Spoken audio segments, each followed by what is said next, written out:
Salam alaikum wa rahmatullahi wa barakatuh. Bonjour à toutes et à tous. Je vais commencer par préciser une chose.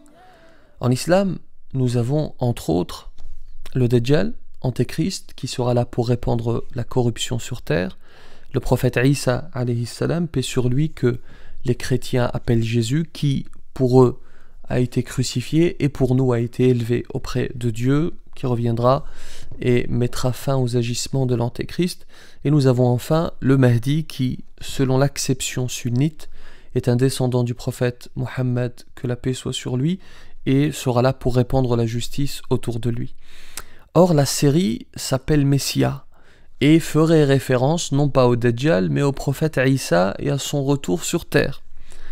De prime abord, nous aurions donc affaire à une série positive, à une série qui évoque un homme qui jouera finalement un rôle salvateur.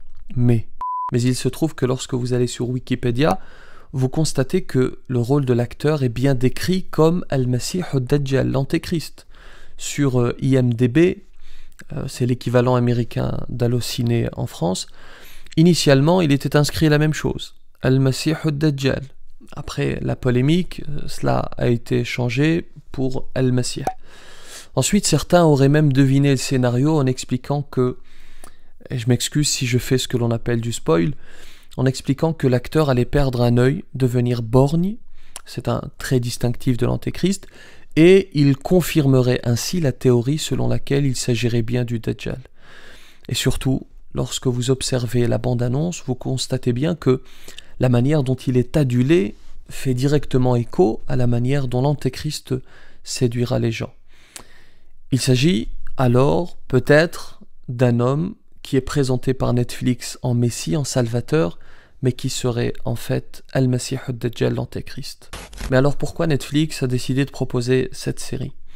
Avant de répondre à cette question, j'aimerais, comme promis dans l'introduction, vous résumer ce qu'il faut savoir à propos du Dajjal en quelques points. Petite digression, petite pause pour préciser qu'on dit bien Dajjal et non Dajjal.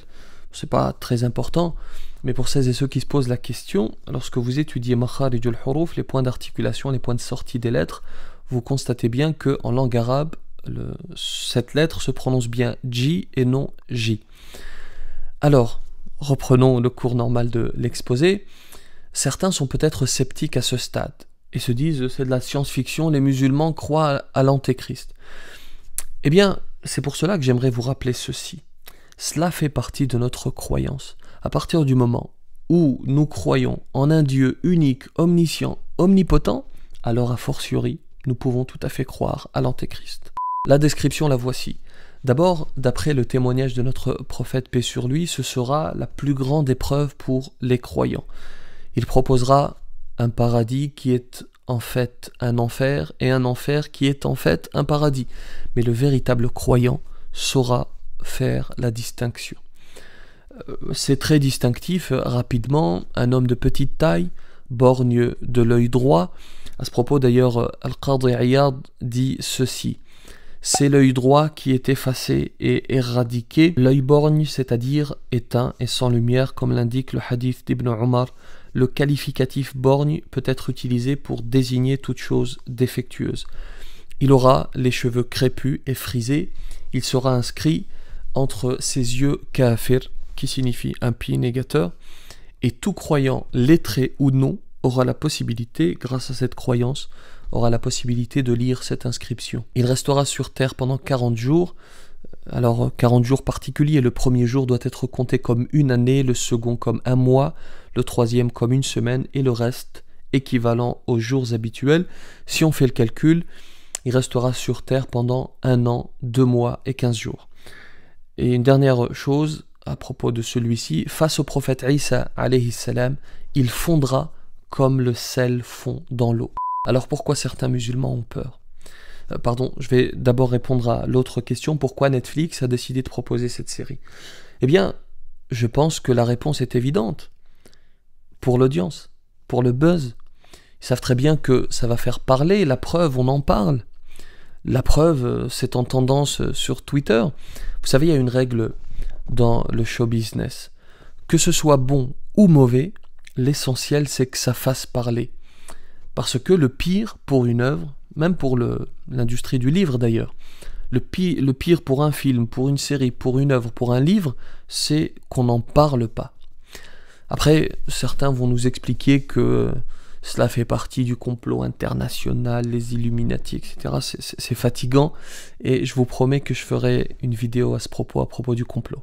Alors répondons à cette dernière question, pourquoi certains musulmans ont eu peur?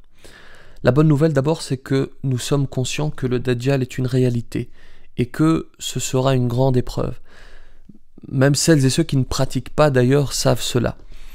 La peur résulte probablement et précisément du manque de pratique. Celui qui ne pratique pas sa religion et qui conséquemment est loin de son Créateur a forcément peur du Dajjal, car celui qui aime Allah doit le prouver. Il ne suffit pas de le prétendre. Le prouver, c'est lui obéir, c'est pratiquer la religion qu'il a révélée pour l'être humain. J'avais rappelé cela en détail dans cette vidéo, qui est d'ailleurs toujours disponible. Alors j'ai une bonne nouvelle pour vous, vous qui ne pratiquez pas. Et je précise que je ne suis pas là pour vous acculer, pour jouer le grand inquisiteur, il s'agit de nous conseiller les uns les autres.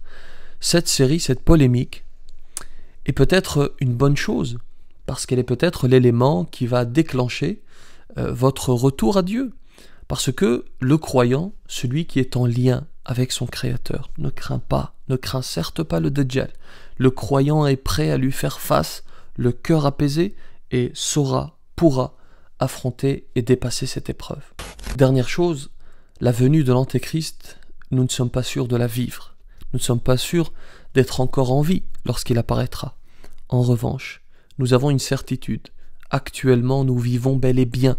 Et ce temps qu'Allah subhanahu wa ta'ala a mis à notre disposition, nous avons la possibilité de l'utiliser à bon escient. Alors qu'est-ce qu'on attend?